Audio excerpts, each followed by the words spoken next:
Show me the verse. Show me the verse where it says you're only allowed to beat your slave if they do something wrong. I'm gonna go to where you got it.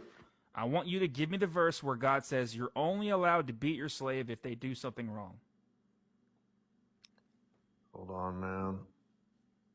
So 20 and 21, it says when a man strikes his male or female slave with a rod and the slave dies under his abuse, the owner must be punished. If the slave dies, yes.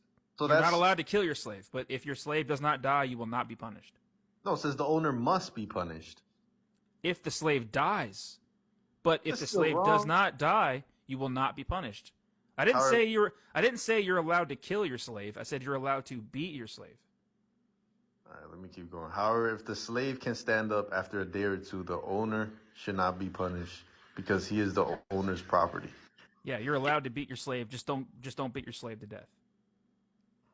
Well, if you go back, verse 12 down, it just talks about injustice and justice, and even chapter 22 laws about death. Do you want to address this at all? Do you want to address what you just read? No, I mean I did, man, but I'm thinking okay. You read that and you went, well, but if you go, I don't believe it. This is what you just did. God, you're allowed to beat your slave. Well, hold on. Wait, there's a reason for that. Hold on. There's going to be a verse in here that justifies that. I know it says you can beat your slave, but wait a second. Let me add context to this. There has to be context, man. Yeah, hold on. There's going to be a page in here that justifies owning and beating slaves. Just give me a second. Let me find it.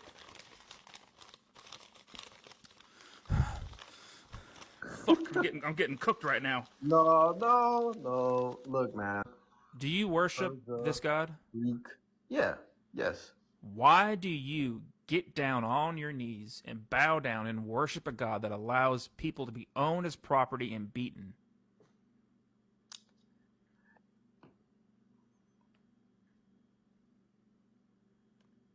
You ever thought about that?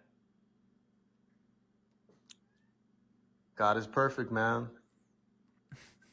God is perfect. Cooked. Cooked.